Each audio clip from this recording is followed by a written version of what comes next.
Hello and welcome to the special podcast. आज हमारा podcast बहुत ही खास होने वाला है। हमारे साथ हैं शौर्य जी, जो आपको ज्योतिष विद्या के बारे में बताएंगे, जो हाल ही में काशी से अपनी ज्योतिष विद्या पूरी करके आए हैं। शौर्य जी, आपका बहुत बहुत स्वागत है। बहुत बहुत धन्यवाद। शौर्य जी, हम बेसिक से ही शुरू करेंगे। आखिर ज्योतिष विद्या है क्या, ये हमारे दर्शकों को आप बताइए। ज्योतिष विद्या बेसिकली 12-9-12 का कॉन्सेप्ट है। जी। ठीक है, जिसमें हम 12 राशि, 12 हाउसेस जिसको हम भाव कहते हैं जी। और 9 ग्रहों को स्टडी करते हैं। जी। और प्लैनेट्स जो हैं वो एक ह्यूमन बिहेवियर को कैसे इन्फ्लुएंस करते हैं, उसकी स्टडी को हम एस्ट्रोलॉजी कहते हैं। मेरा सवाल इसी से जुड़ा हुआ है। आपने कहा कि इन्फ्लुएंस करते हैं, इसमें बताइए कि ये कैसे इन्फ्लुएंस करते हैं, मतलब हमारी लाइफ को या हमारे आसपास होने वाली चीज़ों को ग्रह कैसे प्रभावित करते हैं। इसको एज एन एग्जाम्पल से हम समझते हैं। ठीक है, अब जैसे कि हमारे पास फिजिकल प्लैनेट्स जो हैं वो 7 प्लैनेट्स हैं। जी। सूर्य, चंद्र, मंगल, बुध, गुरु, शुक्र और शनि। जी। 2 शैडो प्लैनेट्स हैं, राहु और केतु। हम्म। ठीक है, अब पक्का आप में से मतलब आपका मान लो कोई ग्रुप है। ठीक है, उसमें से एक ऐसा व्यक्ति जरूर होगा जो ग्रुप को लीड करना चाहता हो, या मान लो कोई कॉन्वर्सेशन को वो लीड कर रहा है। जैसे होता है, अक्सर ग्रुप होता है, दोस्तों का हो गया या ऑफिशियल ग्रुप हो गया, उसमें एक एक बंदे में क्वालिटी होती है कि ये ग्रुप को लीड कर रहा है या कर सकता है, सामने देखने से पता चलता है। बिल्कुल, तो उसका चार्ट में यानी कि कुंडली में सूर्य ग्रह बहुत ज़्यादा डोमिनेटिंग होगा। अच्छा जी। हाँ, अब मान लो आपका कोई फ्रेंड है जो बहुत ज़्यादा इमोशनल है ना, बात बात पे वो इमोशनल हो जाता है, तो उसके चार्ट में पक्का फॉर श्योर मून जो है, चंद्रमा, वो बहुत ज़्यादा डोमिनेटिंग होगा। ये कितने % चांसेस रहते हैं कि यही होगा? वो डिपेंड करता है कि मून की स्टेट क्या है। जैसे कि मान लो चंद्रमा वो अच्छे रिजल्ट दे रहे हैं या बुरे रिजल्ट दे रहे हैं। मान लो चंद्रमा आपके चार्ट में अच्छा प्लेस्ड है तो आप दिन भर खुश रहोगे, आपको नई नई जगह ट्रैवल करने का मन होगा कि यार मैं डेली नई जगह पे ट्रैवल करूं। ठीक है जी। अब यही अगर चंद्रमा पीड़ित है तो आपका मन ही नहीं लगेगा कहीं पे। ठीक है, तो ज्योतिष से ये पॉसिबल है, मान लो चंद्रमा पीड़ित है, जैसे आजकल लोगों को रहता है, या कि हम कोई उपाय कर लें या कुछ ये कर ले तो ये हो जाएगा, उसके क्या चांसेस रहते हैं कि उससे आपको शांति मिले या आप जो चाह रहे हो वो कर सको? जो एक रेमेडी काम करती है वो एक तो काम करती है अपनी हैबिट्स को चेंज करना। जी। ठीक है, दूसरी जो रेमेडी है वो है मंत्र जाप। ओके। अगर आपका मान लो चंद्रमा पीड़ित है तो अगर आप चंद्रमा का शांति मंत्र जाप करते हो तो उससे बहुत बढ़िया रिजल्ट मिलता है। ये तो हमारे वेदों में भी लिखा हुआ है कि मंत्र का जाप जो है वो सबसे ज्यादा पावरफुल है। जैसे, और आपने अभी अपनी बात में बताया कि राहु और केतु 2 ग्रहों के बारे में, आम इंसान जिसको बेसिक नॉलेज है वो राहु और केतु से बहुत डरता है। उनकी इमेज जो है लोगों में कुछ वैसी बनी हुई है, उसके बारे में थोड़ा हमारे दर्शकों को ब्रीफ में बताइए कि वो क्या है और उनका सोल्यूशन क्या है। लोग कह देते हैं कि राहु है, तब बंदे को टेंशन ऐसी हो जाती है कि राहु चल रहा है, राहु काल चल रहा है। बिल्कुल, उसके बारे में थोड़ा ब्रीफ में बताइए हमारे दर्शकों को। देखो राहु बेसिकली एक शैडो प्लेनेट है जी। ठीक है, तो जैसे ही राहु की दशा शुरू होती है, चाहे वो अंतरदशा हो चाहे वो महादशा हो, तो बंदा बहुत ही डार्क फेज में चला जाता है। ठीक है, वो अपने ख्यालों में खो जाता है, उसके माइंड में एक फॉगी स्टेट बन जाती है, उसको समझ नहीं आ रहा होता कि क्या करूं या क्या ना करूं। ठीक है, बट आज की जो सोसाइटी है, मोबाइल फोन्स हो गए, या जो आज की सोसाइटी टेक वर्ल्ड पे काम कर रही है, तो वो राहु डोमिनेटिंग है। जो सोशल मीडिया है वो राहु डोमिनेटिंग है। हाँ, उनको इरिटेशन सबसे ज्यादा रहती है, छोटी छोटी बात पे गुस्सा आ जाना, ये अभी कॉमन हो गया है। ये कॉमन हो गया है, तो वो बेसिकली राहु इसका कारक है। वो आपके माइंड में ऐसा इल्यूजन क्रिएट करता है जो बात इन रियलिटी में है ही नहीं, वो आपके माइंड में बिठा देता है कि हाँ यार ये सही है, और इन रियलिटी में वो कुछ और ही होती है। ओके। और केतु की बात करें, केतु है मोक्ष का कारक। अगर आपको मान लो अकेला रहना पसंद है जी, ठीक है, तो आपके चार्ट में केतु बहुत ज़्यादा डोमिनेटिंग है। अगर आप स्पिरिचुअलिटी की तरफ बहुत ज़्यादा इंक्लाइंड हो ठीक है, तो आपके चार्ट में केतु बहुत ज़्यादा डोमिनेटिंग है। ये इन ग्रहों की पॉजिटिविटी भी कुछ होगी हमारे मतलब जीवन में, वो कुछ आप बता सकते हैं पॉइंट्स पॉजिटिविटी में कैसे हैं ये? अगर आपको वर्ल्डली सक्सेस चाहिए जी, तो राहु बहुत ज़्यादा मेन डोमिनेटिंग रहेगा आपके चार्ट में, ओके। ठीक है, आपको वर्ल्डली सक्सेस तक ले जाएगा। इसकी भी रेमेडीज हैं कुछ? मंत्र जाप सबसे बेस्ट सबसे बेस्ट है। ओके। आपको मतलब हैबिट्स चेंज करनी पड़ेंगी उसके लिए। अगर आप हैबिट्स चेंज कर लोगे तो आपके सभी प्लैनेट्स बढ़िया रिजल्ट दे सकते हैं। एक और मेरे मन में बात थी कि लोग ज़्यादातर जो है उनको रहता है कि भविष्य में क्या होगा। ज्योतिष ज़्यादातर लोग इसीलिए मानते हैं, इसीलिए पूछते हैं कि हमारा भविष्य कैसा रहेगा, नया साल आ रहा है, नेक्स्ट ईयर कैसा रहेगा, या मेरी नेक्स्ट जॉब या मेरी स्टडी कैसी रहेगी। क्या ये पॉसिबल है कि ज्योतिष आपका भविष्य बताए, या कितना वो मतलब पॉजिटिवली उसको बता सकते हैं कि ये होगा या ये नहीं होगा? इसके बारे में थोड़ा बताइए। देखो, जो एस्ट्रोलॉजी है ना, वो सबसे पहले है भाग्यवाणी, वो भविष्यवाणी नहीं है। ओके। यानी कि आपके चार्ट में, आपके कुंडली में जो लिखा हुआ है उसको रीड करना, तो वो भाग्यवाणी है। मतलब आपके चार्ट में जो है वो वही होगा फ्यूचर में, ठीक है। एस्ट्रोलॉजर जो है वो हमेशा भाग्यवाणी करता है, ना कि भविष्यवाणी। मतलब काफी स्थिति जो है आपके भविष्य में, जो ग्रह है वो कहाँ पे होंगे, उस हिसाब से वो सारा तय होता है बेसिकली। बिल्कुल, दशा और गोचर बहुत ज़्यादा रोल प्ले करते हैं आपके लाइफ में, जो भी इवेंट्स हैपन होने हैं। जैसे हिंदू धर्म में है कि कुंडली मिलान माना जाता है। सभी लोग मोस्टली जब शादी तय होनी होती है तो कुंडली मिलान उनका प्रायर मतलब काम रहता है कि ये करना है। वो कितना मैटर करता है एक कपल के लिए?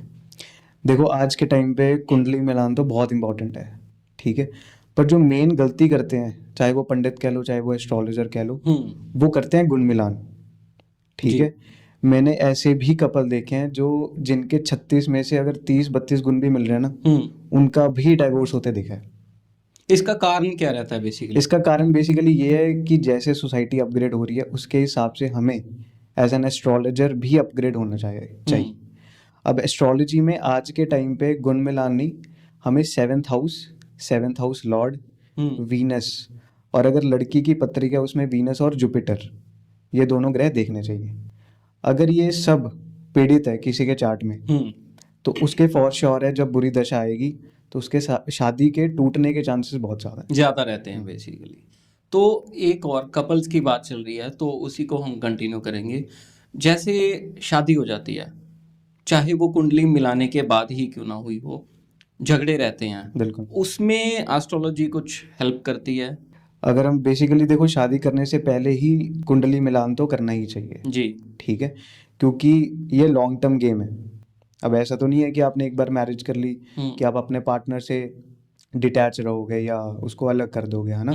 आपने बहुत लंबी जिंदगी बितानी है उसके साथ, है ना। तो हमेशा मैरिज के टाइम कुंडली मिलान तो इम्पोर्टेंट है। अब मान लो शादी के बाद झगड़े होने भी लग गए, तो एस्ट्रोलॉजर को कंसल्ट करना चाहिए कि ये क्यों हो रहा है और ये कितने टाइम तक रहेगा। बिल्कुल। तो उससे हमें एक टाइम फ्रेम का आइडिया मिल जाता है कि अगर ये झगड़े चल रहे हैं या घर में कलह चल रहा है, जो भी चल रहा है, तो वो कितने टाइम तक रहेगा। तो ये सारी चीज़ें मतलब आपकी शादीशुदा लाइफ को कह सकते हैं, उसमें भी पॉजिटिवली मदद कर सकती है बेसिकली। एक और चीज़, ज्योतिष में सबसे बड़ी मिथ क्या है अगर हम देखें तो? कुछ लोगों का नज़रिया इसके बारे में अपना नज़रिया बना लेते हैं कि ज्योतिष में ये है, कुछ किसी का पॉजिटिव भी है, किसी का नेगेटिव भी है। लेकिन मैं ये जानना चाहता हूँ कि सबसे बड़ी मिथ क्या है इसमें? जो ज्योतिष में, एस्ट्रोलॉजी में सबसे बड़ी मिथ है ना, कि रेमेडीज एक मैजिक की तरह काम करती हैं। अब लोग अपने जो कार्य करते हैं, ठीक है, उसके ढंग को तो बदलना नहीं चाहते। मान लो उनकी दशा खराब चल रही है, ठीक है, अब वो सोचते हैं कि ये रेमेडी करने से उनके प्लैनेट उनके फेवर में हो जाएंगे, है ना, वो अच्छा काम करने लगेंगे। पर ऐसा नहीं है। जब तक आप अपने हैबिट्स को चेंज नहीं करते, इंसान बेसिकली अपने बारे में ज़्यादा सोचता है। उसको होता है कि मैं मेहनत कम करूं और जो मैं चाहता हूं वो हो जाए बेसिकली। तो इसी वजह से वो ज़्यादातर एस्ट्रोलॉजी के फेवर में या ज्योतिष के पास जाते हैं कि हमारा ये काम हो जाए, जबकि वो चांसेस उसके ना हों, बिल्कुल, तो वो नहीं हो सकेगा, फिर वो निराश होंगे। एस्ट्रोलॉजी तो हमेशा आपको, मान लो किसी काम में डिसीजन लेना ना, एस्ट्रोलॉजर के पास तभी जाना चाहिए।